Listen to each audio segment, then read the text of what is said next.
ಕೋಲ್ಕತ್ತಾಗೆ ತುಂಬಾ ಹತ್ತಿರವಿದ್ದ ಒಂದು ಊರಿರುತ್ತೆ. ಅಲ್ಲಿಗೆ ನೀರಾ ಎನ್ನುವ ಒಬ್ಳು ಹುಡುಗಿ ಮದುವೆ ಆಗಿ ಬರ್ತಾಳೆ. ಗಂಡನ ಮನೆಗೆ ಬಂದ ಮೊದಲನೇ ದಿನವೇ ನೀರಾಳ ಅತ್ತೆ ನೀರಾಳ್ಗೆ ಹೇಳ್ತಾರಂತೆ, ನಮ್ಮಲ್ಲಿ ಯಾರೊಬ್ರು ಹೆಣ್ಮಗುವನ್ನ ಇಷ್ಟಪಡೋದಿಲ್ಲ, ನಮ್ಗೆ 1 ವರ್ಷದೊಳಗೆ ಗಂಡು ಮಗು ಬೇಕೆಂದು ಹೇಳಿ ಅಲ್ಲಿಂದ ಹೊರಟು ಹೋಗ್ತಾರಂತೆ. ಇದಾದ ಕೆಲವು ತಿಂಗಳುಗಳ ನಂತರ ನೀರಾ ಹೆಣ್ಮಗುವಿಗೆ ಜನ್ಮ ನೀಡ್ತಾಳಂತೆ. ಆಕೆಯ ಗಂಡನ ಮನೆಯವರು ಒಲ್ಲದ ಮನಸ್ಸಿನಿಂದ ಆ ಹೆಣ್ಣು ಮಗುವಿಗೆ ಶುಭ್ರ ಎಂದು ನಾಮಕರಣ ಮಾಡ್ತಾರಂತೆ. ಮರುದಿನದಿಂದಲೇ ಆಕೆಯ ಗಂಡನ ಮನೆಯವರು ಆಕೆಗೆ ಕಿರುಕುಳ ಕೊಡಲು ಶುರು ಮಾಡ್ತಾರಂತೆ. ಕಿರುಕುಳ ಮಧ್ಯೆ 6 ವರ್ಷ ಕಳೆದು ಹೋಗುತ್ತೆ. ಹೀಗಿರುವಾಗ ಮತ್ತೆ ನೀರಾ ಗರ್ಭಿಣಿ ಆಗ್ತಾಳೆ. 8 ತಿಂಗಳು ತುಂಬಿರುತ್ತೆ. ಹೀಗಿರುವಾಗ ನೀರಾಳ ಗಂಡ ಇನ್ನೊಂದು ಮದುವೆಯಾಗಿ ಮನೆಗೆ ಬರ್ತಾನೆ. ಇದನ್ನೆಲ್ಲ ನೋಡಿದ ನೀರಾ ನೇಣು ಬಿಗಿದು ಸತ್ತು ಹೋದ್ರೆ ಒಳ್ಳೇದು, ಈ ಹೆಣ್ಣು ಜನ್ಮ ಯಾತಕ್ಕೆ ಎಂದು ಯೋಚನೆ ಮಾಡ್ತಾಳೆ.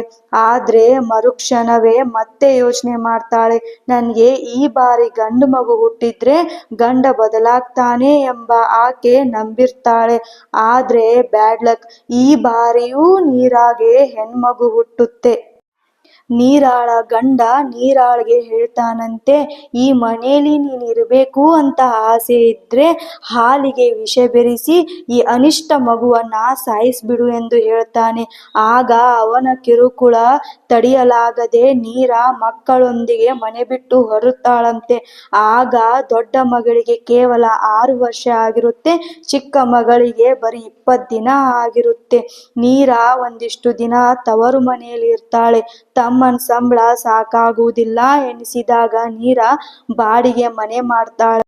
ಮುಂಬೈನ ತಾಜ್ ಕೋಲಾಬ್ ಹೋಟೆಲ್ನಲ್ಲಿ ಕೇವಲ 3,000 ಸಂಬಳ ನೌಕರಿ ಮಾಡ್ತಾಳೆ. ತನ್ನ ಮಕ್ಕಳನ್ನ ತುಂಬಾ ಕಷ್ಟಪಟ್ಟು ಚೆನ್ನಾಗಿ ಓದಿಸ್ತಾಳಂತೆ. ಆಗ ನೀರಾಳ ಇಬ್ಬರೂ ಮಕ್ಕಳು ಬೆಳೆದು ದೊಡ್ಡವರಾಗಿರುತ್ತಾರೆ. ನೀರಾಳ ಇಬ್ಬರೂ ಮಕ್ಕಳು ಅಮ್ಮನ ಬದುಕಿನ ಕಷ್ಟಕರ ಜೀವನದ ಬಗ್ಗೆ ಚೆನ್ನಾಗಿ ತಿಳಿದುಕೊಂಡಿರುತ್ತಾರೆ. ಒಂದು ದಿನ ಚಿಕ್ಕ ಮಗಳು ತನ್ನ ಅಮ್ಮನಿಗೆ ಹೇಳ್ತಾಳಂತೆ, ಅಮ್ಮ, ನಾನು ಚೆನ್ನಾಗಿ ಓದಿ ನಾನು ಒಂದು ದೊಡ್ಡ ಸಾಧನೆ ಮಾಡಿ ನಿನ್ನ ಕಷ್ಟ ಎಲ್ಲ ದೂರ ಮಾಡ್ತೀನಿ ಎಂದು ಹೇಳ್ತಾಳಂತೆ. ಇದನ್ನು ಕೇಳಿದ ನೀರಾ ಆ ಚಿಕ್ಕ ಮಗಳನ್ನ ತಬ್ಬಿಕೊಂಡು ಬಿಕ್ಕಳಿಸಿ ಅಳಲು ಶುರು ಮಾಡ್ತಾಳಂತೆ.